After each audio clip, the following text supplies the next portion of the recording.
द्वितीये शुभकृतुनाम संवत्सरे उत्तरायणे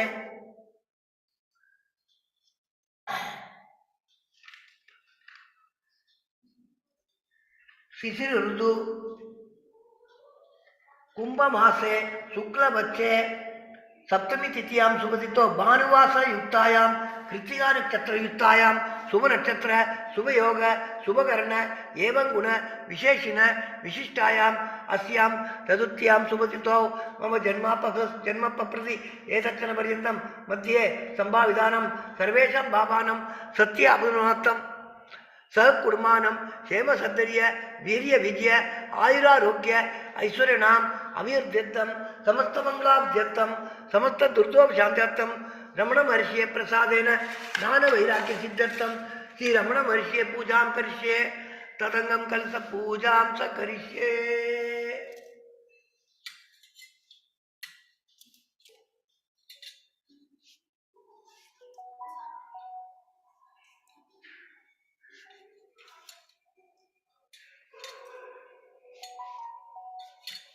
विघ्नेश्वरं यथास्थानं प्रतिष्ठापयामि सोमनाथे क्षेमाय पुनरागमनाय च।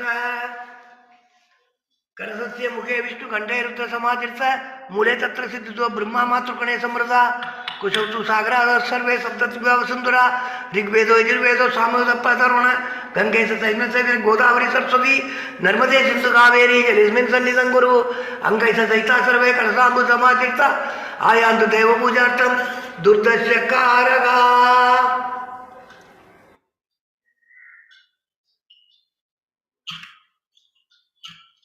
तंबूरा स्वागत विष्णु विष्णु करे देव से पूजते सुधी पांचनी नमोस्तुते देवो देवालय प्रोक्त जीव देव स्नान अंजान निर्मालयम सोयाम भवने पूजयेत ओम सकल गुणात्म शक्तियुक्ता योग पीडात्मने नमः आधार शक्तिये नमः मूल प्रकृतिये नमः आदिवराय नमः आदिकूर्माय नमः अनंताय नमः पृथ्व्यै नमः आदित्यादि नवग्रह देवताभ्यो नमः दश दिक्पालेभ्यो नमः गुरुर्ब्रह्मा गुरुर्विष्णु गुरुर्देवो महेश्वरा गुरु साक्षात् परम ब्रह्मा तस्मै से गुरवे नमः।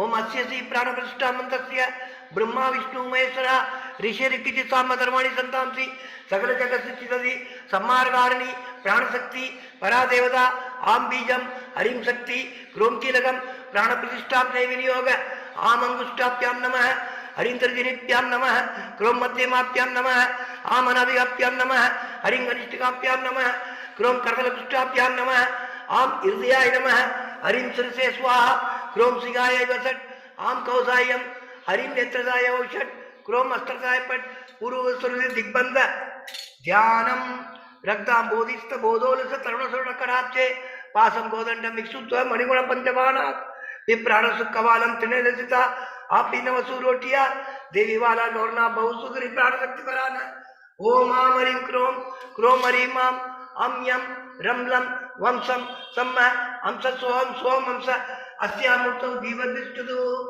अस्यामूर्तौ सर्वेन्द्रियाणि वाङ्मनस्वस्वत्र दीप्या प्राणवाक् पाणिपाद वायुपुष्टानि या कस्ति स्वस्ति सुखं सुरं दृष्टन्तु स्वाहा।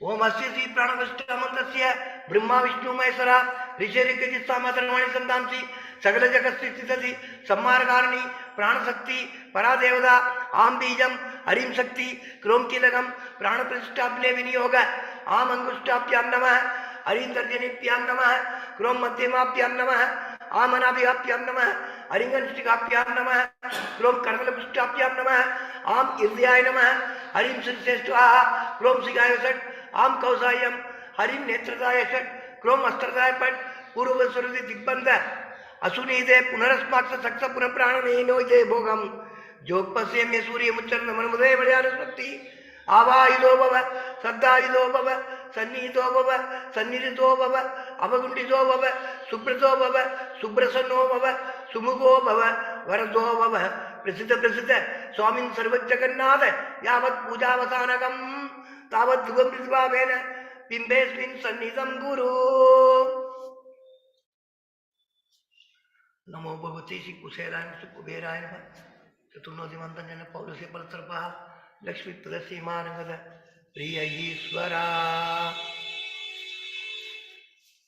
recite Bhagavan's Ramno Stotram now. Ee Gurubhyo Namah, Guru Brahma, Guru Vishnu, Guru Deva Maheshwara, Guru Sakshat Parabrahma, Tasmai Se Gurave Namah, Abara Satchi Sugvari, Rashorya Shormi Matram, Bhuvanam Samastam, Tuha Idam Tam Ramanam Gaviram, Chindavirinam Nirdi Sindhayami.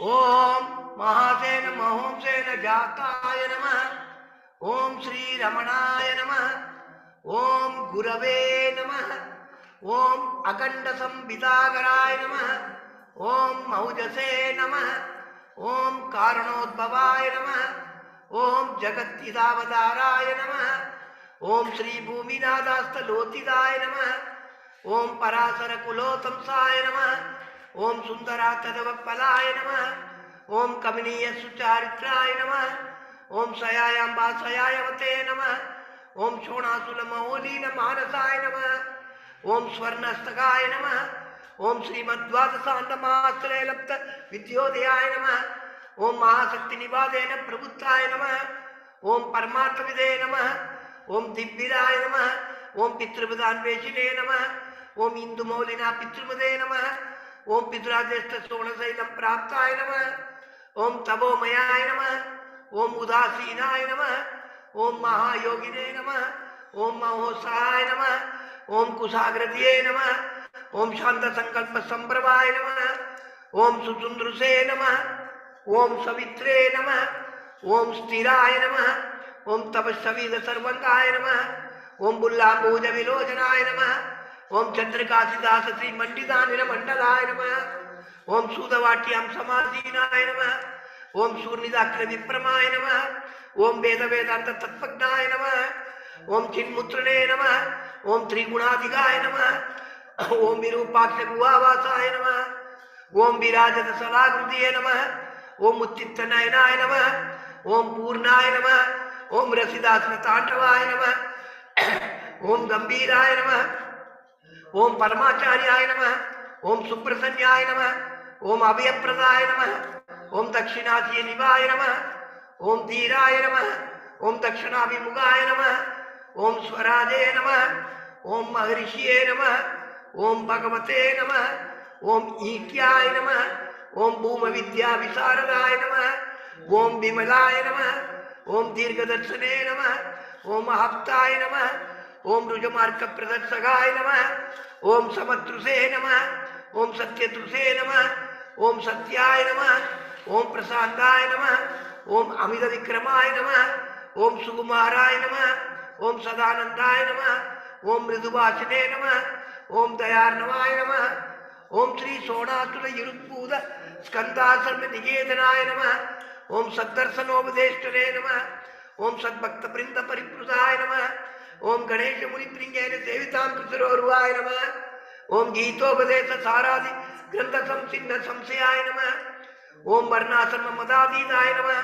Om Rasaknaya Namah, Om Sauvamyaya Namah, Om Atmavade Namah, Om Sarvavani Madastana Maharatyaya Namah, Om Sarvasatgunire Namah, Om Atmaramaya Namah, Om Mahabhagaya Namah, Om Matrumukti Vidayagaya Namah, Om Vinadaya Namah, Om Vinudaya Namah, Om Vipraya Namah, Om Munindraya Namah, Om Baba Gojvalaya Namah, Om Darsanathaka Sammarne Namah, Om Maunena Swatma Bodhagaya Namah, Om Mirchandi Karsa Nityaya Namah, Om Spranat Banda Mochakaya Namah, Om Andasmina Chandamsave Namah, Om Samsara Anvataragaya Namah, Om Sonadishtare Namah, Om Artha Vidya Prakashakaya Namah, Om Avichuda Nija Pragnaya Namah, Om Naisarkiya Mahatavase Namah, Om Kamandarudraya Namah, Om Supragavira Vasanaya Namah, Om Guvaya Namah, Om Dandavadiye Namah, Om Kripa Purnaya Namah, Om Pavaroga Pishakparaya Namah, Om Skandaya Namah, Om Devadamaya Namah, Om Amartyaya Namah, Om Senaniye Namah, Om Purushottamaya Namah. Om Namo Bhagavate Sri Arunachal Sri Ramanaya Namah. Om Namo Bhagavate Sri Arunachal Sri Ramanaya Namah. Namo Bhagavate Sri Arunachal Sri Ramanaya Namah. Namo Bhagavate Sri Kartiyaya Namah. Murugaya Namah. Valli Deivane Namah. Subramanyaya Namah. Swaminadhane Namah. Dakshinamurtiye Namah. नटराजरे नमः भैरवरे नमः नंदिमहेश्वराय नमः शिव पार्वतीये नमः ओम नमः शिवाय नमः ओम नमः शिवाय नमः ओम नमः शिवाय नमः ओम शिवाय नमः ओम शिवाय नमः ओम शिवाय नमः हरि ओम recite उपदेशार्थ कर्तुराज्ञया प्रापदे फलम् कर्म किंबरं कर्म दज्जनं कृतिमहददो पदन कारणं फलम शाश्वतं गदनिरोधकम् ईश्वरार्पितं नेचया कृतं सिद्धसोदकं मुक्तिसाधकं कायवाङ्मन कार्यमुद्गमं भूजनं जव इन्धनं क्रमात् जगतैषधी युग्धसेवनम् अष्टमूर्तिभृत् देवपूजनम् उद्गमस्तवा दुर्जमन्दद सिद्धदं जप ध्यानमुत्तमम् आद्यधारया स्रोतसासमं सरलचिन्तनं विरलदबरं वेदभावना सौवमित्यसौ भावनाभिदा भावनीमदा भावशून्यस भावसुस्तुति भावनाबला भक्तिरुद्धमा इरुस्तले मन स्वस्थता क्रिया भक्ति योग भो दाच निश्चिदं वायुरोधना लीयते मन जालभक्षिव रोध साधनं सिद्धवायव सित्क्रियायुधा सागयोर्द्वयी शक्तिमूलगा लय विनाशने उभयरोधने लय कदम्बुनर् भवति नो मृदं प्राणबन्धना दीनमानसम् एकचिन्तना नासमेत्यद नष्टमानसोद्घृष्टयोगिन कृत्यमस्ति किं स्वस्तिदं यत दृश्यवारिदं चित्तमात्मन चित्वदर्शनं तत्त्वदर्शनं मानसं दुगिं मार्गणे हृदे नैव मानसं मार्गार्जवा वृद्धयस्त्वहं वृद्धिमाश्रिता वृद्धयो मनो विद्यहं मन आमयं कुतो भवति चिरवद ऐपदत्यहं निजविसारणम् अहं विनाशवात् अहमहं दया स्फुरधिरस्वयं परमपूर्णस इदमहं वदा अभिख्यमन्वहम् अहमिलीनके अत्यल्यसत्तया विक्रयेन्द्रिय प्राणदीदम नामसेकस दज्जडं सस सत्वभासिका चित्पवेदरा सद्दयायिकी सिद्धयायहम् ईसजीवयो वेशदीपिता सत्स्वभावतो वस्तु केवलं वेशानद स्वात्मदर्शनम् ईसदर्शनं स्वात्मरूपत आत्मसंस्थिति स्वात्मदर्शनम् आत्मनिर्द्वया आत्मनिष्ठता ज्ञानवर्जिता अज्ञानहीनचित् ज्ञानमस्ति किं ज्ञातुमन्तरं किं स्वरूपमि आत्मदर्शने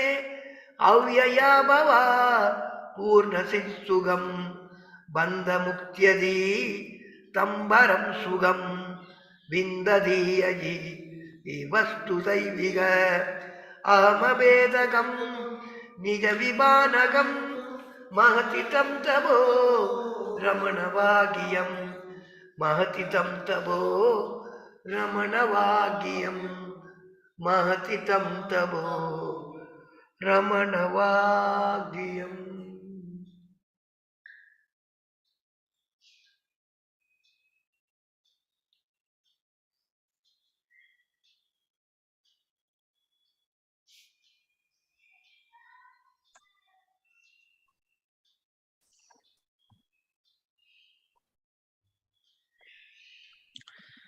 Namo Ramana. A very warm welcome to all the devotees for Sunday Satsang with Raghavji. A brief background about Raghavji, which may not be completely required, but since we have a few new devotees joining from overseas.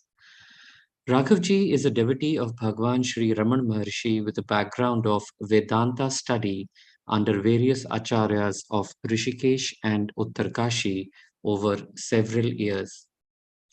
After completing a degree in technology in 1993 and a few years of research in electronics, he was drawn to the exclusive pursuit of the path of self-inquiry. He was blessed to be closely associated with the Ramakrishna Mission, Arsha Vidya tradition, and the Adi Shankara Brahma Vidyapeeth Uttarkashi. Since 2001, he divides his time between Uttarkashi and Tiruvannamalai. He occasionally shares what he has learned from the acharyas with fellow devotees. Raghavji will be speaking to us on the earliest set of instructions given by Bhagwan in his own handwriting, condensed in the form of Vichara Sangraha. This consists of a series of questions posed by a devotee between 1900 and 1902 and handwritten answers by Bhagavan. I shall now switch over the spotlight to Raghavji and would request him to take over. Sir, over to you. Namaste and welcome to this satsang on self-inquiry or Vichara Sangraha. Thank you, Anuragji, for coordinating this session again. So as Anuragji just mentioned, this work is very significant because it consists of the earliest written instructions of Bhagavan Sri Ramana. And the questions too are quite diverse and the kind of questions that different aspirants with different backgrounds would have gotten. So they don't only deal with the essence of self-inquiry per se, but also several supportive ideas and supportive context, which is very important. Sometimes it is very common to see that self-inquiry is taken as a kind of technique or a kind of a kind of method devoid of any cultural or linguistic context, which is not the case. Self-inquiry makes sense only with that context. For example, one of the important factors of what that context is would be that a person should have commitment to dharma. So in the tradition, this was implicit. This was taken for granted that only if a person has commitment to dharma, dharma is ethics, values, the entire gamut of what constitutes a mature human being. Only if that is already attained or assumed, then self-inquiry makes a lot of sense. It becomes effective. It gives the result what it is supposed to give of self-knowledge. And so these questions sometimes also give you that context and the use of many other practices which can be called as preliminary and supportive to self-inquiry. So with this background, these 40 questions posed by Sri Gambhiram Seshaya to Bhagavan shall be gone through week by week. We've been through the first 4 questions which were posed to Bhagavan and his replies.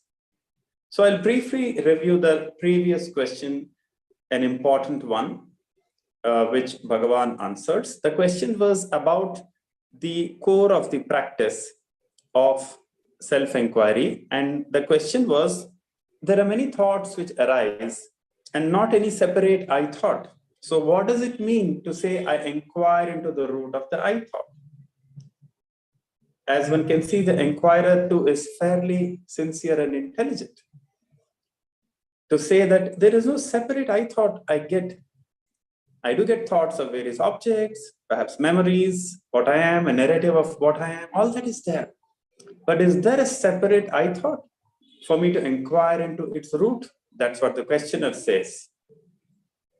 And so Bhagavan here gives us cues to try and understand what is that I thought or the core of that practice, catching hold of which one can draw oneself inward.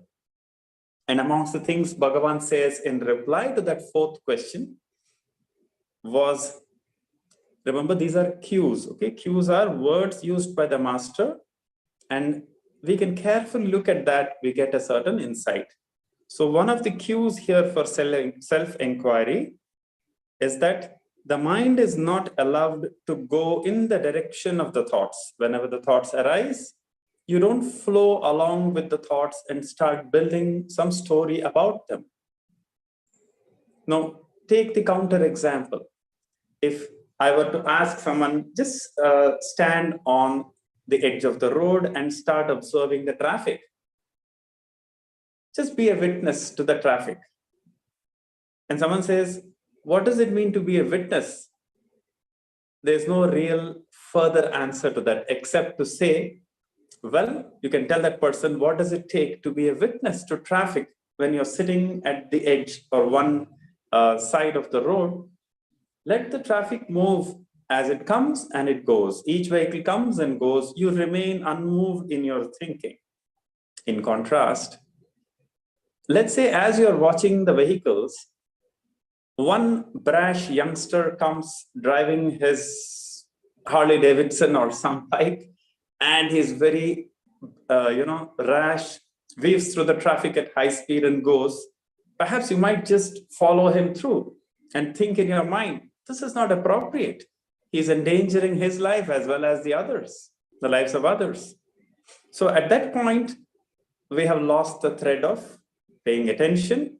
We have actually gone along with what we are witnessing and gotten into a certain reverie or a certain recollection of ideas and thoughts built around that immediate present moment. So we've lost the thread of attention instead of just witnessing the traffic.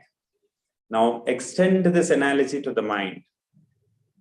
You are like that screen. The thoughts are like the traffic which is coming and going, or like the road on which the vehicles are passing. Thoughts come and thoughts go. It's easy to see this when the thoughts are of a neutral nature. Thoughts which don't evoke any emotional investment from us. Thoughts of a tree or a stone or any object where we have not really owned it up, all those thoughts are fine. It's very easy to see oneself as a witness to those thoughts. But when those very thoughts deal with some person or some object where we have invested our emotions, it's not easy. It's not easy to draw back and merely be the witness. Our mind reflexively goes into the content of that person, the thought, the baggage that was there with that person, one gets into that. So that's where you draw back. Draw back, don't get into a story building around that object. So one of the cues, as Bhagavan says, is when whatever thoughts arise as obstacles to one's sadhana, the mind should not be allowed to go in that direction. This is the answer to question number 4. Okay? The mind is not allowed to go in that direction, but should be made to rest in one's self, which is the Atman. One should remain as witness to whatever happens, adopting the attitude, let whatever strange things happen, happen. Let us see. This should be one's practice. In other words, one should not identify oneself with appearances. One should never relinquish oneself. This is the proper means for destruction of the mind, manonasha, which is of the nature of seeing the body as self, and which is the cause of all the aforesaid obstacles. So this was the essence of the cue that Bhagavan gave in this particular context. There are many other ways of explaining this, which Bhagavan does in other contexts, such as you are like in a fort and you are attacking the fort. As the soldiers come out of the fort, the soldiers are the thoughts, you cut them with the sword of self-inquiry. Who or what is the source? What am I, the source of these thoughts? So that is another cue of Bhagavan to get to the crux of self-inquiry. So this is one of the cues which gets us started on the path of self-inquiry, which is the Sakshi Bhavana, or being a witness. Note that being a witness is not the last word in self-inquiry. This is the first and important phase or stage in self-inquiry. That is why Bhagavan has said, the mind is not allowed to go in that direction. So far, so good. So you don't get carried away by the thoughts, be a witness. That is clear enough. But then the key word there is, but it should be made to rest in oneself, which is the Atman. So that is where there's a subtlety involved. So you cannot leave the mind totally in a kind of limbo. So the mind, as it lets go of its preoccupation with those thoughts and objects, it is also made to rest, to shift the attention to that very awareness, consciousness, what am I, with that spirit of inquiry, not verbalizing, I am this or I am that, but merely shifting one's attention to that consciousness, which is like the illumination itself. So that is what Bhagavan calls as resting in oneself. So made to rest in oneself. It's a very pregnant word there, which in the Bhagavad Gita too forms the crux of meditation. Atma samstham manah kritva na kinchidapi chintayet.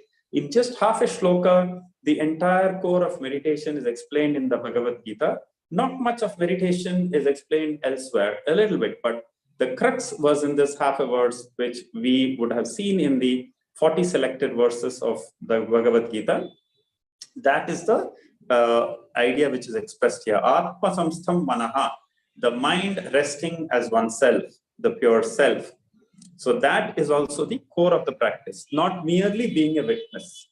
Being a witness, like I said, is helpful to disengage from involvement with the thoughts. But then the mind rests as the self. So for that, of course, one needs certain background, certain preparation. What does it take to rest as oneself?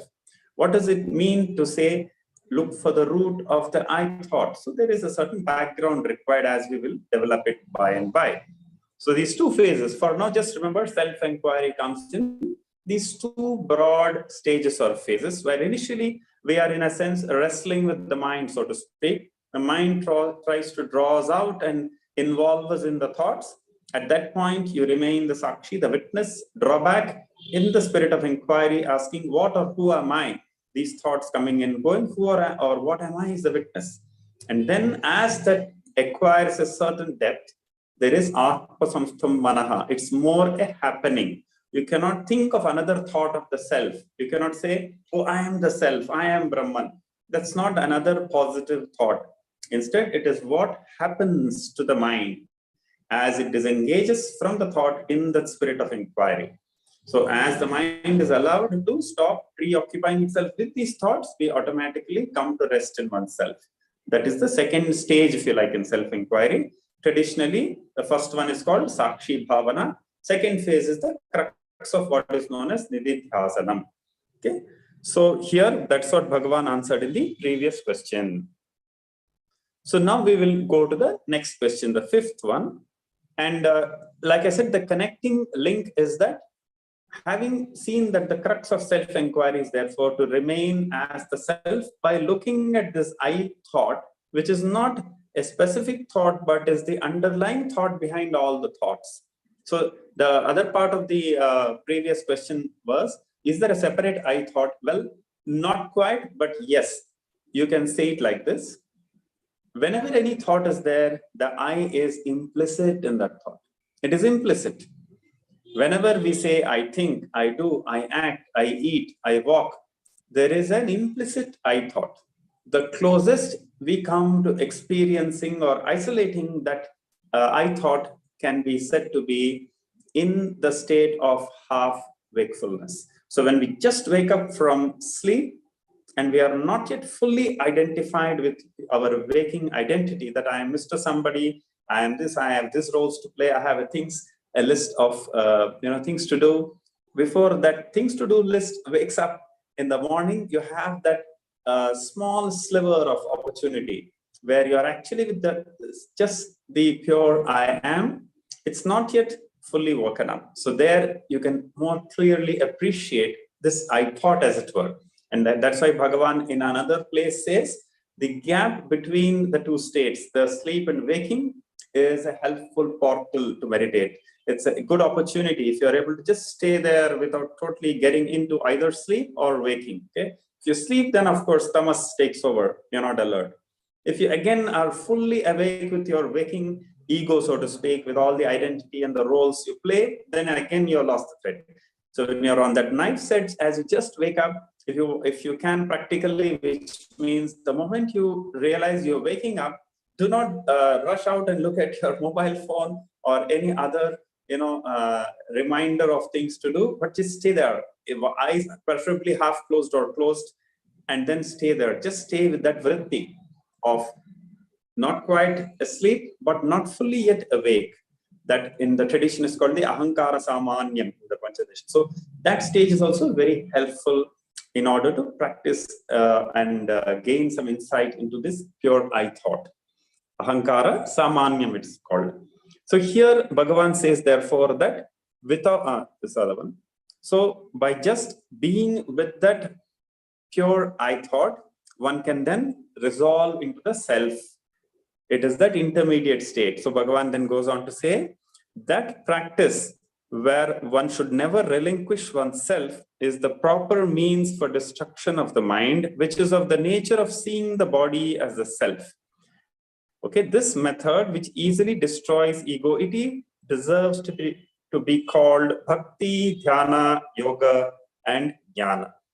Because God remains of the nature of the self, shining as I in the heart. Because the scriptures declare that the thought itself is bondage, the best discipline is to stay quiescent without forgetting the self. After resolving in him the mind which is of the form of the I thought, no matter by what means. This is the conclusive teaching of the scriptures. Again, like I mentioned the last time, Bhagavan validates all that is taught as Shastra. The difference is that Shastra is like a large ocean, and it is never recommended that we just read the Shastra on our own. That's not the approach at all. It's not like modern bodies of knowledge that you can just Google something or even just pick up some books and understand it by oneself.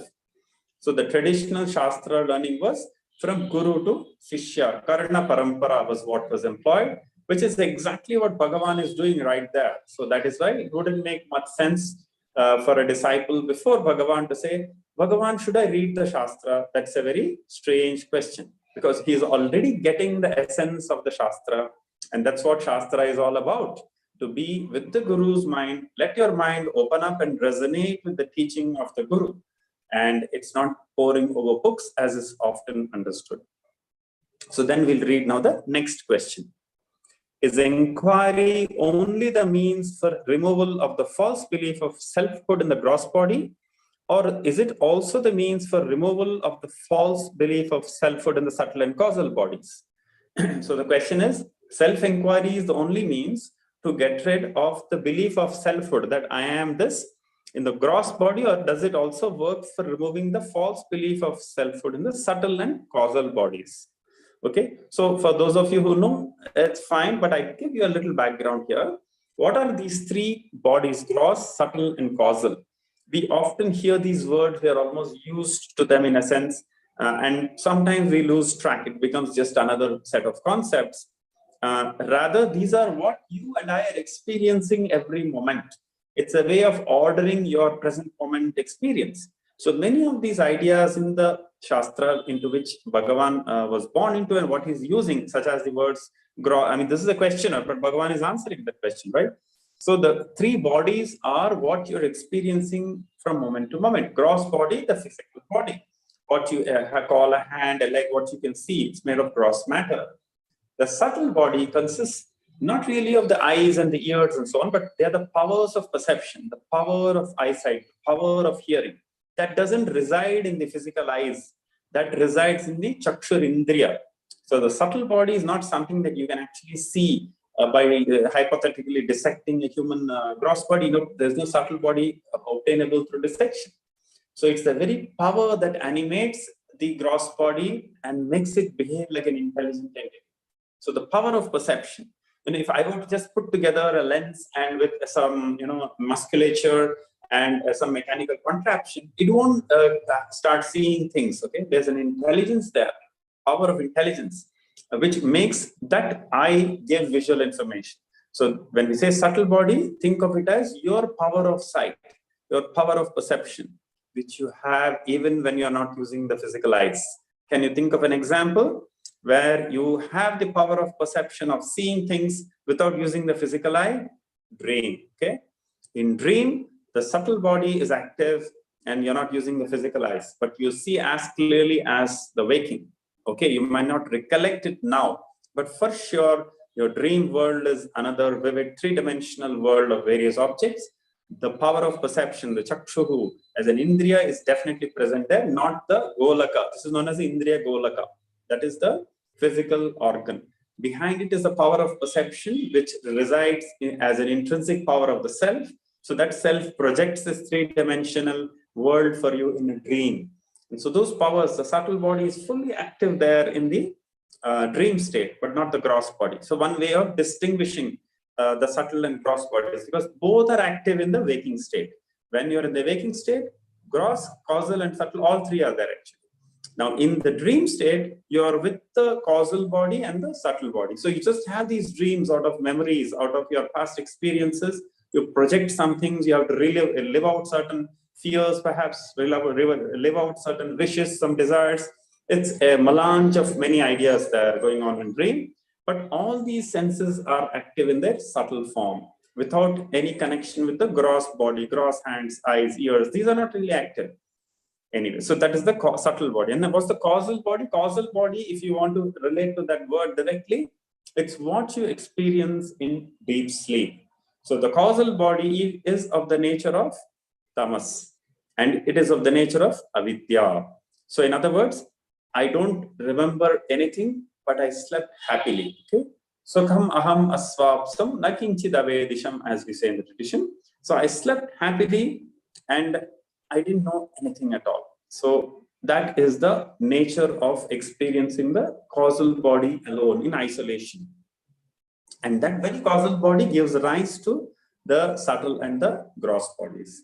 Bhagavan later in this very Vichara Sangraha uses a beautiful and fairly versatile model, so to speak, called the box of self-inquiry, I would like to call it, where there is a diagram where the self is the innermost light and shines or illuminates, so to speak, just the causal body in deep sleep.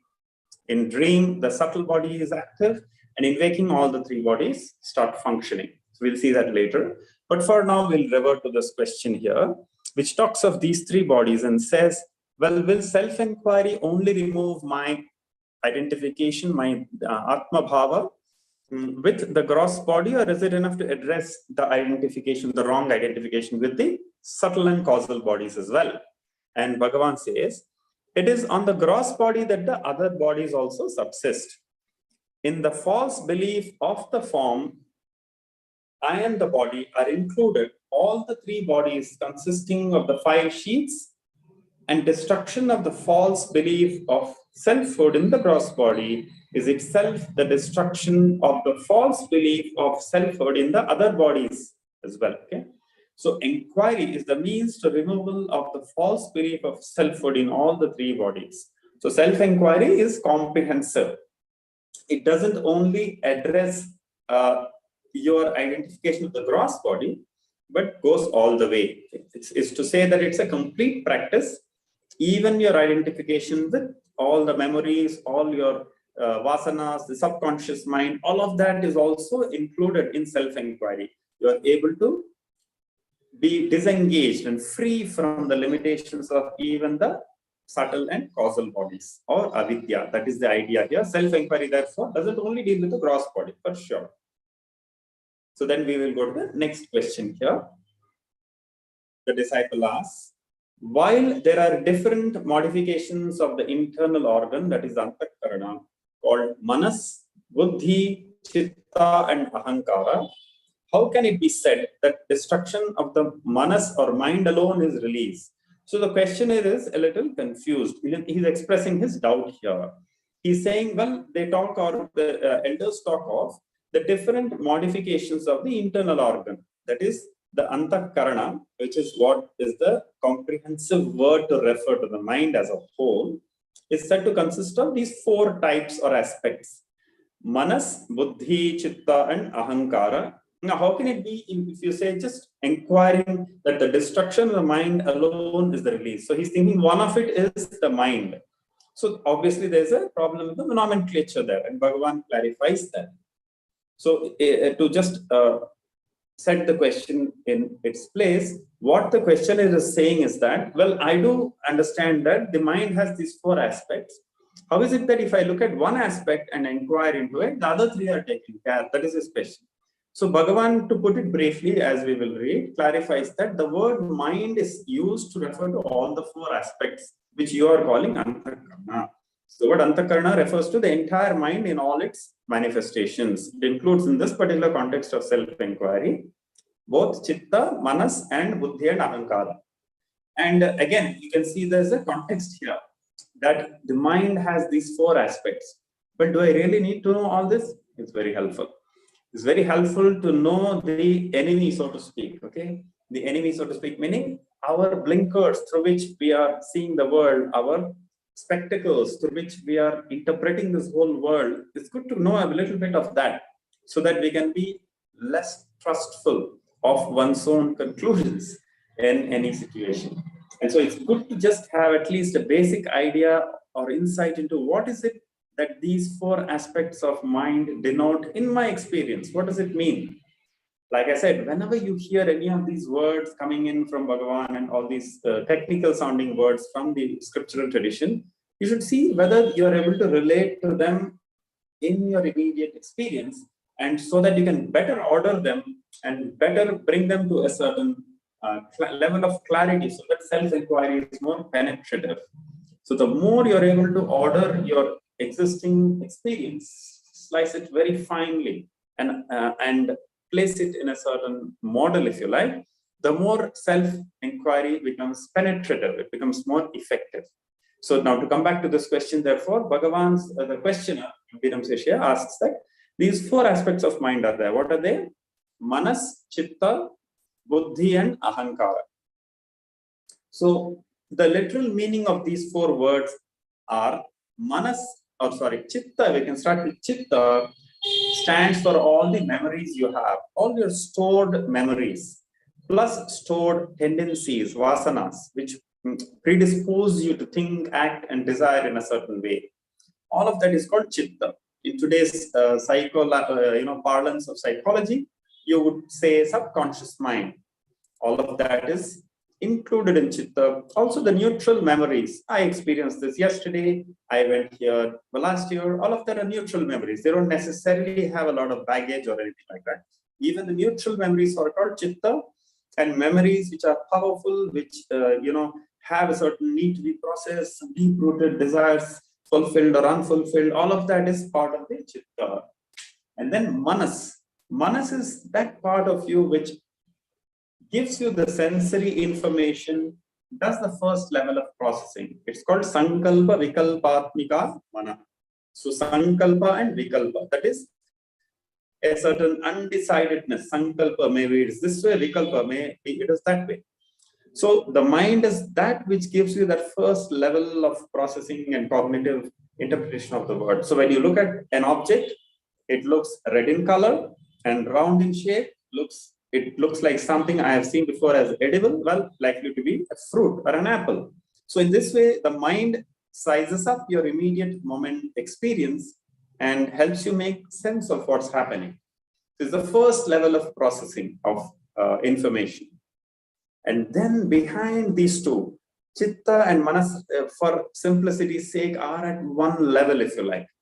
And deeper than that, and much more important for self-inquiry, are the next two, which are buddhi and ahankara. Buddhi and ahankara are more vital. The more you're able to even discern what is it in me that I would call buddhi, what is it in me that I can call ego-iti or ahankara. The word ego-iti is used in this book and many books. Sometimes the word ego is used for ahankara. So for most of these contexts, generally it's a neutral word. It's not something always interpreted as pride, arrogance, and so on. That's one of the ramifications, no doubt. But when you think of the word ahankara, the default meaning of the word ahankara is neutral. Okay, doesn't neutral meaning, it's not a judgment. It's like I have eyes. Okay, it's not a bad thing. So the word ahankara is the very sense of individuation, the very sense of being an individual. It's not at that point yet something very quote unquote bad or or an obstacle. However, it has other ramifications in the form of arrogance and pride and so on. So that also sometimes is called ahankara. But like I said, in this context, when we talk of the four aspects of the antakarana, the mind as a whole, we divide it into these two, the outer, or let's say the slightly superficial aspects, which are chitta and manas, then the ahankara, the sense of ego-iti, and buddhi. Buddhi is the deciding faculty, that which makes decisions, that which makes determinations, which determines and concludes something to be what it is. Nischayatmika buddhihi, says the Acharya. So this two-level hierarchy is the minimum we need to try and order our experiences. It's like I'm having something every moment. I live my life through it. And if I'm not very clear about it, well, it's something to think about, because maybe I am not really optimally using it, and perhaps having a distorted view of reality, which is what it generally is. So if I'm able to get this two-level discernment to start with, there is an outer aspect called mind and certain past memories. There's an inner aspect called the buddhi, which has reached conclusions about myself, which helps me reach decisions about myself, my life, my priorities. All of that resides in the buddhi. The deepest beliefs you have are all in the buddhi. So if you were to change the buddhi in a person, you get a transformation in the person. Which is why whenever we hear a statement such as, words are just words, well, words can transform the buddhi. Therefore, we need not underestimate the power of words, especially of the guru. The guru's words can totally transform the person, because they work at the level of the buddhi. Whereas when the guru bhava is not there, the shraddha, the necessary openness isn't there, well, the words are processed by the manas and then they just hang around in the person's mind. He's not able to really own them up. But if his buddhi is more available to him, the person, then the words of the guru will work wonders. And why I say all this is because we need to think that only with eyes closed in a deep meditative state, the jnana or the words of the guru really come alive. Not so. The very words of the guru can produce a great insight and transformation. That's the power of words, shabda pramana as it's called. So the buddhi is where all of this work happens. And the more we are able to discern what is it in us, which is the buddhi, the more we are likely to keep it open where it needs to be open, keep it more on guard where it needs to be on guard. Okay, that's the flip side. If I am too vulnerable, too easily gullible and taken for a ride by all kinds of people from the outside, well, my buddhi is weak. Its immune system isn't very good. So if you look at many innocent people committed the Sanatana Dharma, whose belief systems are just transformed. They and their ancestors have lived with the Dharma, with regarding nature as sacred and all that, and suddenly they start disowning all of that. They quote unquote convert to some other religion or some other cult. Well, the buddhi has unfortunately been in a wrong way changed. Okay? Some preacher or someone has come and changed the buddhi. That's where the change occurs. So that it works both ways. Changes in the buddhi can be for the better, can be for the worse. And that's where all of the teaching of the guru, all of the self-inquiry method is trying to work there. It's not always easily available. When you practice this Atma Vichara, try to become a witness to your thoughts, you are getting a little more access to that buddhi that becomes a little more available for being changed. Otherwise, we are always lost in a flood of thoughts, lost in a flood of the immediate moment stimulations and experiences. There is no inner leisure to even approach and make the buddhi available for change. And so this two-level hierarchy, further divided into four. What is this two-level? Manas and Chitta, that's level 1, and Buddhi and Ahankara, the deeper aspect. So at least have this two level, and if you slice it further, it becomes Manas and then Chitta, then Buddhi and Ahankara.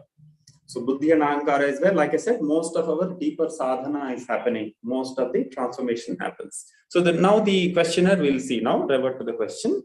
So he says, well, if there are these four aspects to the mind, Manas, Chitta, Buddhi and Ahankara, how can it be said that the destruction of the mind alone is released? So he's not clear what is this mind. He's thinking it's one of those four aspects, like Manas. And then Bhagavan answers, in the books explaining the nature of the mind, these are Bhagavan's words, it is thus stated, the mind is formed by the concretion of the subtle portion of the food we eat. It grows with the passions such as attachment and aversion, raga, dvesha, kama, krodha, being the aggregate of mind, intellect, memory, and egoity. So 4-word translations: Manas, Buddhi, Chitta, and Ahankara. It's an aggregate of them. Okay? What in English, if you use the word M-I-N-D, mind without context, you should take it to refer to all four. Okay. So this mind being the aggregate of Manas, Buddhi, Chitta, and Ahankara, it receives the collective singular name mind. So Bhagavan is categorical there. The characteristics that this mind bears are thinking, determining, okay, etc. Thinking is the manas, simple thinking, first level thoughts, determining, reaching conclusions, and taking decisions. That's the second level, belongs to the buddhi, etc. Etc. refers to that other two. Recollecting belongs to chitta, and owning up as I am that narrative fellow who owns up every single experience. It belongs to me. It belongs to me. So that is the egoity or ahankara.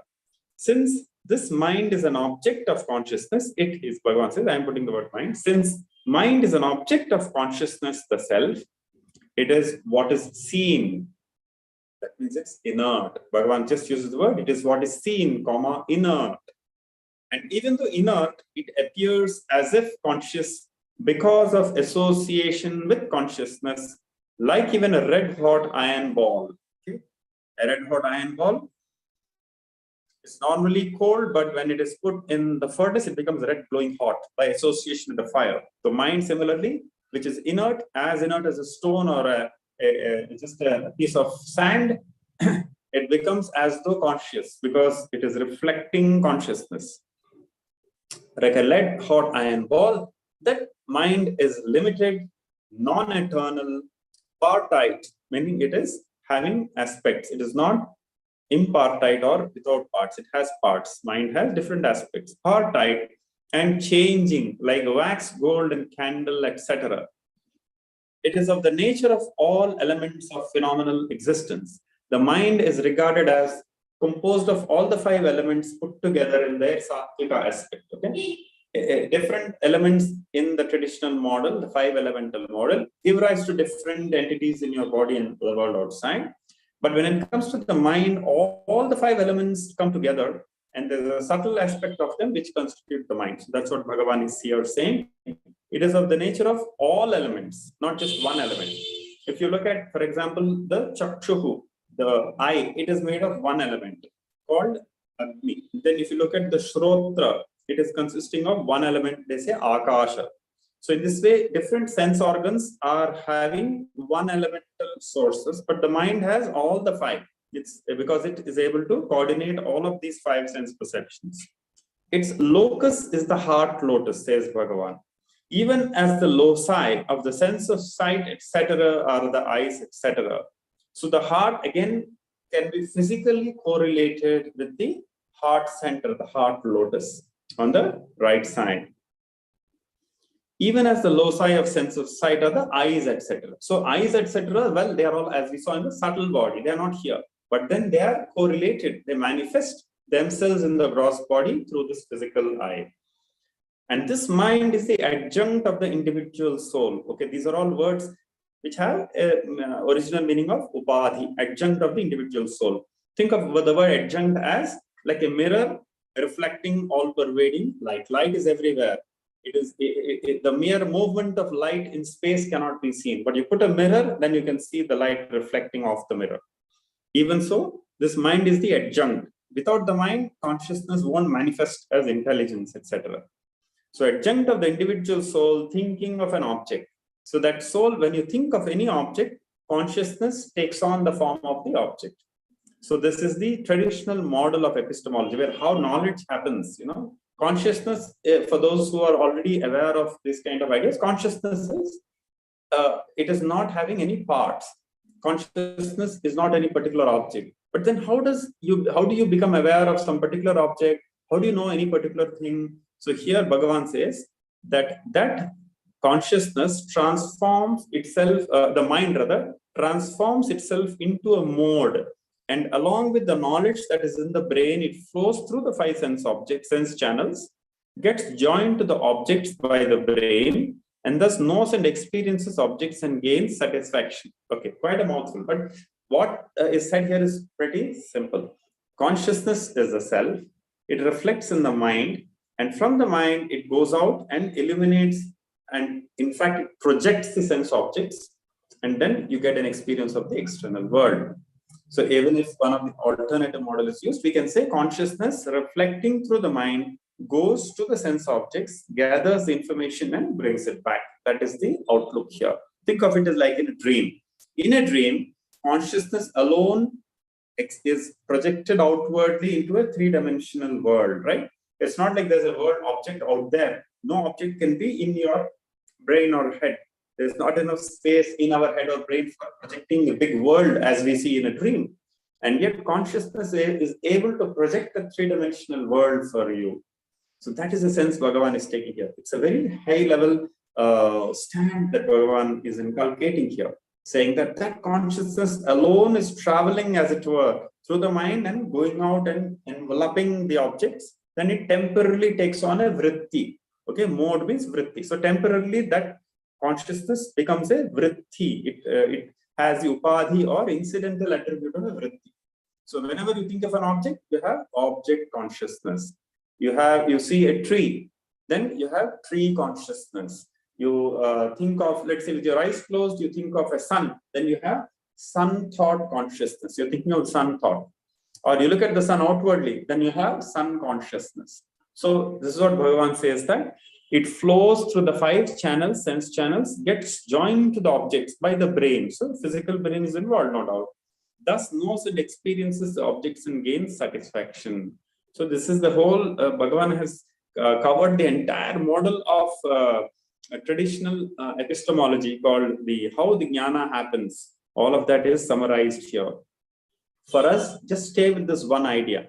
Consciousness plus vritti, mental modification, is equal to your knowledge of a particular object. Whenever you gain or get any particular experience in your life or from your surroundings, you have 2 things there. Consciousness reflected through the mind becomes a certain object, attains the shape of a certain object. Okay, that's called the mode or the vritti here.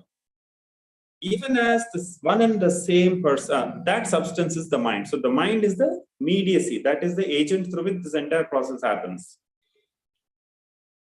Even as one and the same person is called by different names according to different functions he performs, so also one and the same mind is called by different names. It is called mind, manas, intellect, buddhi, memory, chitta, egoity, ahankara, on account of the difference in the modes. Modes means vrittis. Different modifications in the mind are called by these different names. There's only one entity called mind, which takes on these 4 different vibrations, if you like, 4 different modes of functioning. And these are all 4 different vrittis. Not that they're any different, really. All of them are the same entity in 4 modes of vibration. Think of water. When I say water, there is no particular state I necessarily think of, although I might imagine it's liquid intuitively. So water as liquid is mode 1. Water as ice is mode 2. Water as water vapor is mode 3. So in this way, I have three modes for water, okay? Three aspects in which it can exist. It will always be in one or the other aspect. There's no other thing called water. Whenever any of these aspects is there, water is always already there. Even so, mind alone always is in every vritti, every thought, but you have these four types in which it is manifest. Okay. The mind itself is of the form of all, that is of soul, God, and world. When it becomes of the form of the self through knowledge, then there is release, which is of the nature of Brahman. This is the teaching. So again, a very powerful method here. So when the mind thinks of the world, objects, etc., well, it's going outwards. It will give all kinds of positive and negative experiences. That very mind, when it is turned inwards, it will take on the form of the self, called the Brahmakara Vritti. So when that Brahmakara Vritti, by self-inquiry that arises, then Bhagavan uses the word, the mind, when it becomes of the form of the self, okay, self is Atma, form means Akara. When the mind becomes the Atmakara or Brahmakara, same thing, through knowledge, okay, through knowledge, remember, as knowledge arises, this is what happens to the mind. Then there is release, which is of the nature of Brahman. That is the teaching. So self-inquiry, that is the culmination. Instead of making the mind attain various avatars, so to speak, in this, in form of different objects, different thoughts, dwelling upon those thoughts, and then complicating one's life by building imaginary stories and suffering. Remember, all suffering is self-created. Pain, yes, things come from outside, but suffering is our own creation. Very important to see that. To just come back to our model there, Manas will detect pain. If I experience physical pain or even mental pain as a result of unpleasant, let's say, a work situation or unpleasant domestic situation, that the Manas will first grasp. Manas is the outer aspect of your being. Then the Buddhi takes over and creates suffering. So the Buddhi has this extraordinary ability to create suffering for oneself. Okay, the Buddhi is that way very special. Sometimes it can create suffering out of thin air. The situation outside is not so bad, but the Buddhi, unfortunately, has this amazing ability to create suffering for the Jiva. So that is where much of what Bhagavan calls surrender, acceptance of Ishvara, acceptance of the Guru, an attitude of gracefully dealing with the situation, all of that can minimize the mind, the Buddhi's tendency to create suffering. In fact, one would stick one's neck out and say that most of the world's suffering, all of humanity's suffering, is largely 3 out of 4 parts due to this Buddhi, you could say. 1 out of 4, yes, it's objective suffering. Lack of food, there's a famine, there's an earthquake. These are all objective facts which cannot be denied. But then the build-up based on that, self-created suffering is so much more. Instead of helping us deal with the pain from outside, our Buddhi very often complicates and magnifies the situation and creates enormous suffering. So, which is why working on the Buddhi, getting discernment about that is important. Whenever you do self-inquiry, even when you do mantra repetition, you're opening yourself to the Buddhi, taking a step back, not allowing your habitual tendencies to guide your cognitive processing. Okay, whatever the way you think, you emote, all of that is habitually in one way. Through japa, mantra repetition, or through being a witness, self-inquiry, or through atma samstam, staying as a self, all of these have a transformative effect on the way you process the present moment, and you stop creating suffering for oneself. One stops creating suffering for oneself. That's the big relief. That is why it is mukti or release. Okay, all this is very here and now. Not so much about freedom from birth, rebirth. Well, let that happen when it happens. But I am more interested in being free from distress here and now. Which is why, by the grace of the Guru, by the grace of Bhagavan, and by this practice, one can here and now address much of what is known as suffering. Much of what creates distress can be dealt with. It's not something that is a given that you cannot but experience. Not so. Much of it can be redressed. There's a small component which will have to be gone through. So this is the essence of how Bhagavan says, when the mind becomes of the form of the self, through the self-inquiry practice, there is knowledge. That is alone release. Through knowledge, that is release. So this is the 6th question here. We have a little more time. So we'll just see one more and then we'll review it the next time as well. The 7th question in the series of 40 questions, I will read it. So the disciple now asks a follow-up question to these 4 aspects of the mind. Manas, Manas, Chitta, Buddhi, and Ahankara. If these four are one and the same, why are separate locations mentioned for that?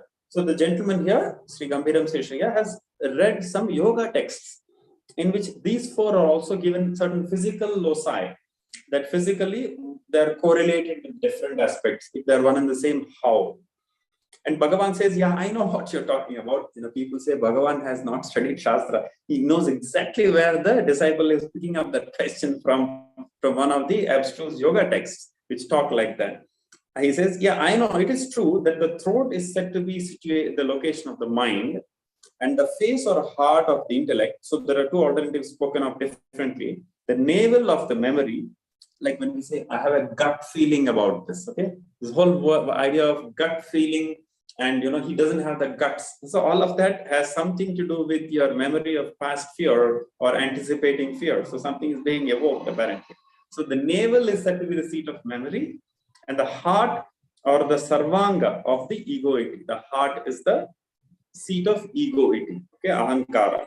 So this kind of distribution is there, I know, in some of the yoga texts where a lot of nadis and how the nerve systems are correlated with the mind, such talk is there. Though differently stated thus, yet Bhagavan says, for the aggregate of all these, the mind, that is the mind or internal organ, the location is the heart alone. This is conclusively declared in the scripture. So Bhagavan says, don't worry about those other locations, because all of them finally are sourced from the heart alone. So if at all you want a physical location for the Antakarana, the first manifestation of consciousness in the physical world, if at all, the heart center on the right side is an appropriate choice. From there, the other center, so to speak, can be projected. So the first manifestation of that all-pervading consciousness in the human body, Bhagavan places it as the heart center.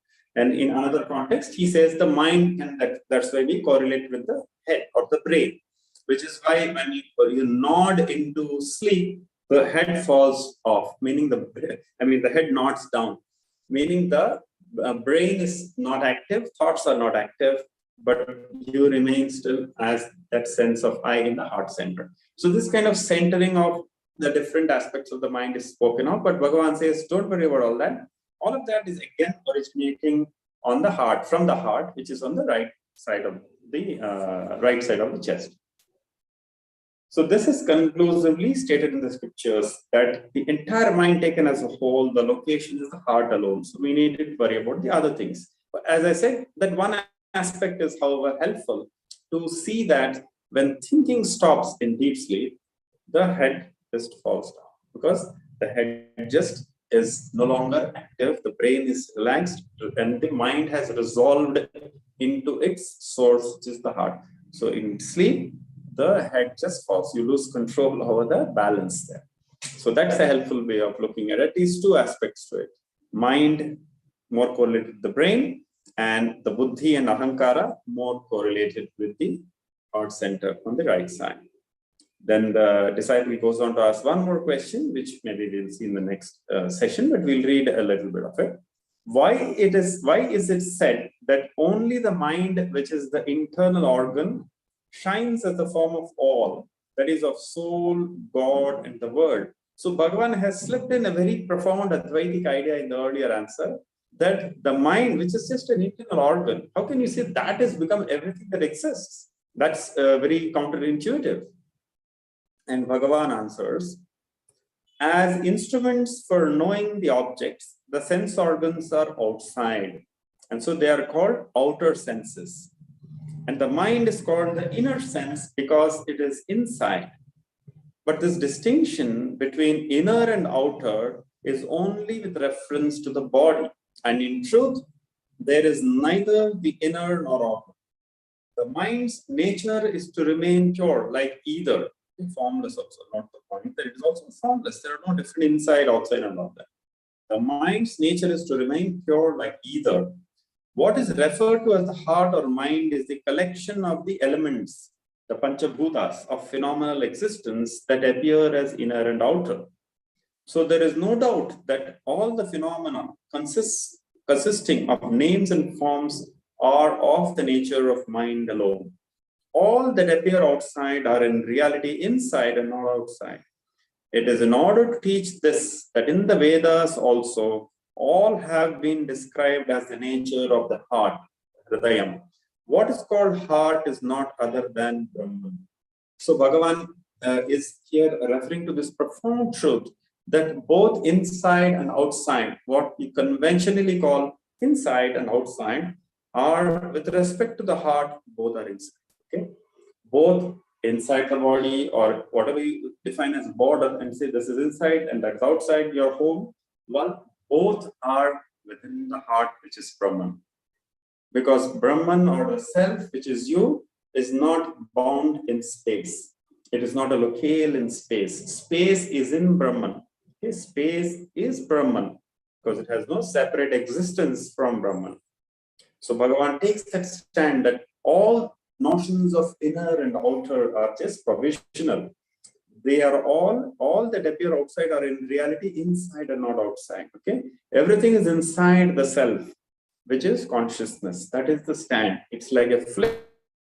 We think we are in space, but Bhagavan is asking us to invert the gaze. You are not in space. Space is in you. Space, including the body, including all these objects, are within you, the self. The closest to an analogy that we have is the dream. In the dream, all that exists is in one unified field called that consciousness of the dream. And so in that dream consciousness alone, you also have a dream body with which you interact. You transact with the dream people, the dream objects there. But both you, the dream with the dreamer with the dream body, and the dream objects, the dream mountains, the dream relatives and friends, all of that is just within you. And that's evident when you wake up. Even so, as you move towards self-knowledge and self-understanding, this sense of being located in space gets diluted. May not go away in a jiffy, but it gets diluted. You're no longer really convinced you're in space.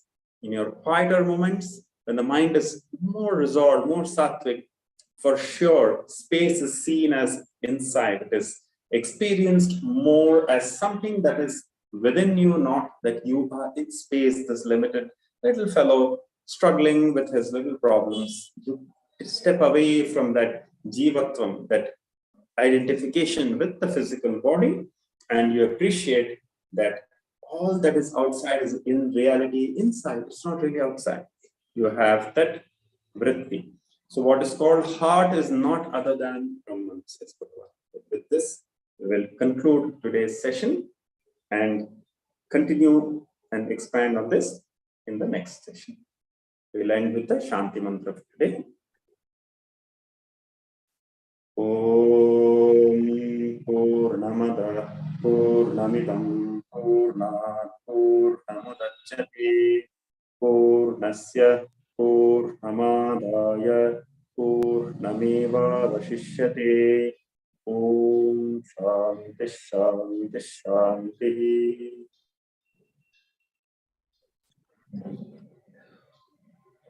Thank you, Anuragji. Can you please ask Narayanji to continue the satsang today? Thank you, sir. Thank you for your wonderful session. We have quite a few devotees on YouTube, but I do not see any questions from them. I would request the devotees to either email or WhatsApp me the questions in advance of your next session in March, which I will pass on to you before we start the next session. Thank you, sir. Narayanji, I would now request you to initiate Akshar Mamadamalai and Arati.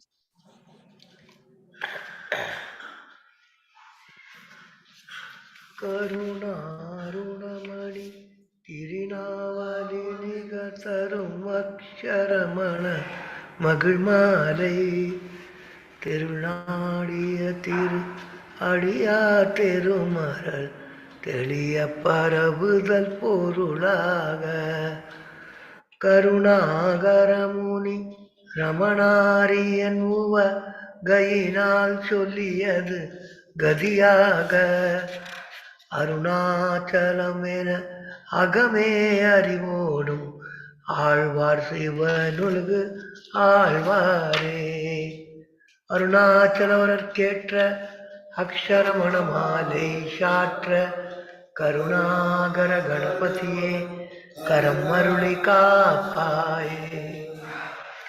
Arunachal சிவ அருணாச்சல அருணாச்சல சிவ அருணாச்சலா அருணாச்சல சிவ அருணாச்சல சிவ அருணாச்சல சிவ அருணாச்சலா. அருணாச்சலம் என அகமே நினைப்பவர் அகந்தை பெறறுப்பார் அருணாச்சலா.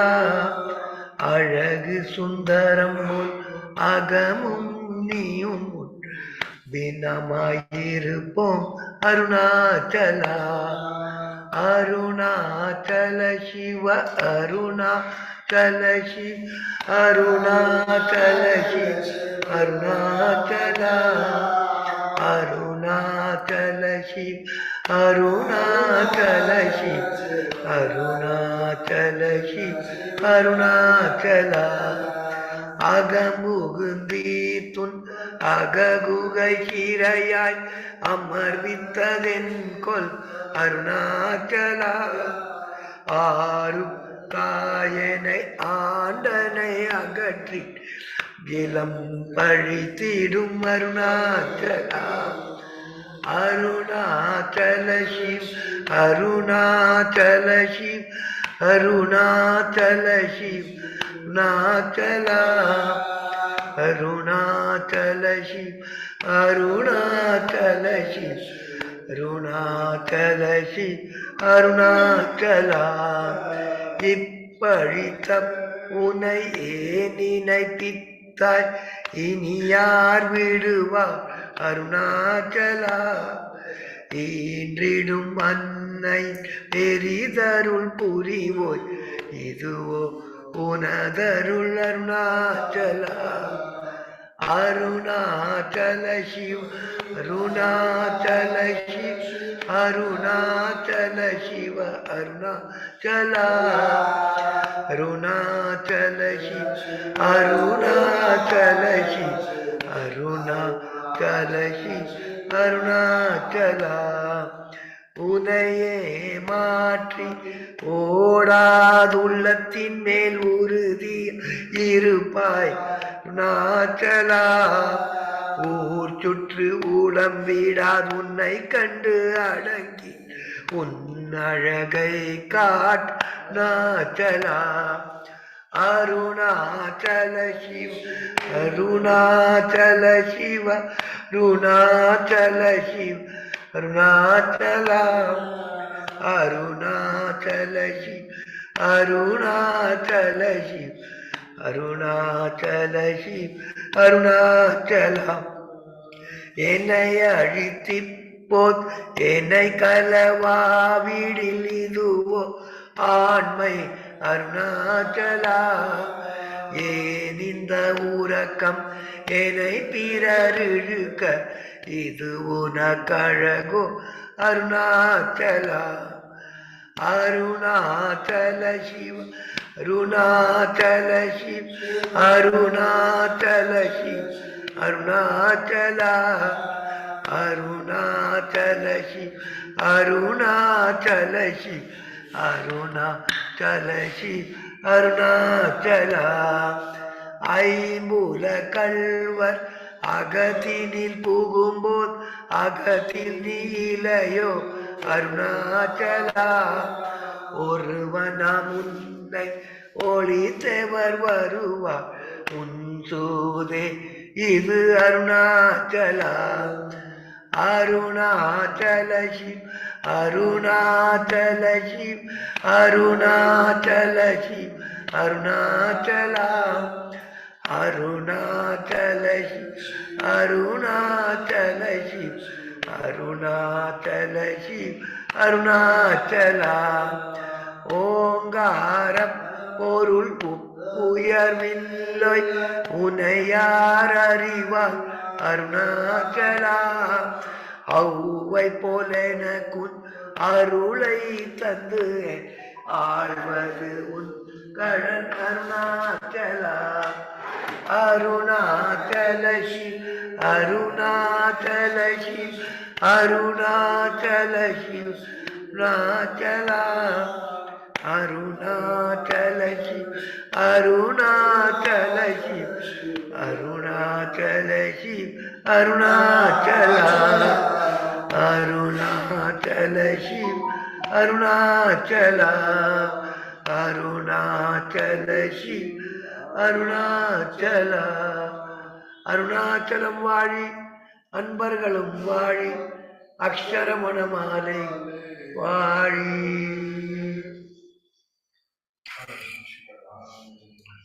அருணாச்சலமணா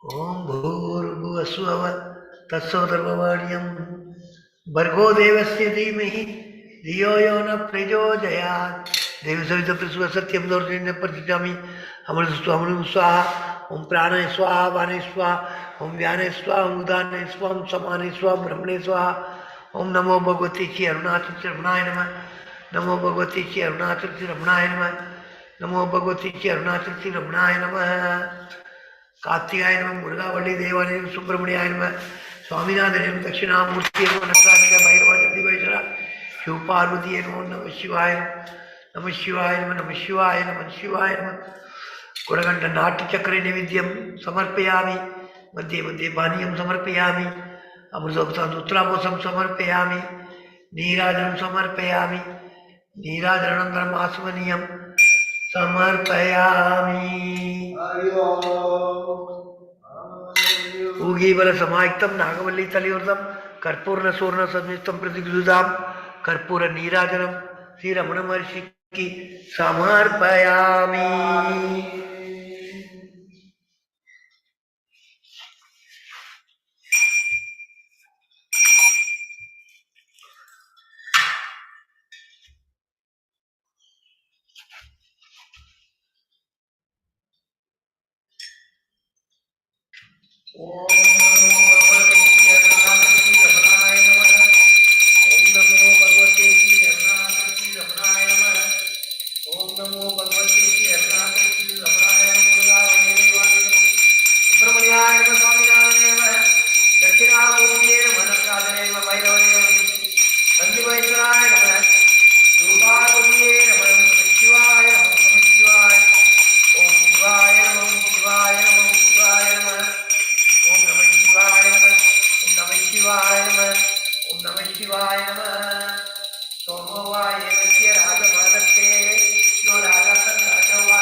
तत्रावित्तगरमकगनं विशोदर तस्मिन्नन्तर्धर्मादित्यं यो वेदादौ स्वरप्रोक्तो वेदान्तसत्यप्रतिष्ठतः तस्य प्रकृतिलीनस्य परमपरेश्वरः मन्त्रपुष्पं श्रीरमणमहर्षिभ्यो समर्पयामि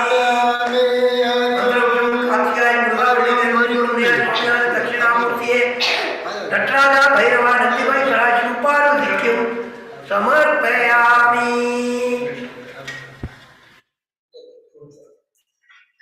यानि सद्भावानि निर्माणकृतानि तानि गच्छन्ति पदे पदे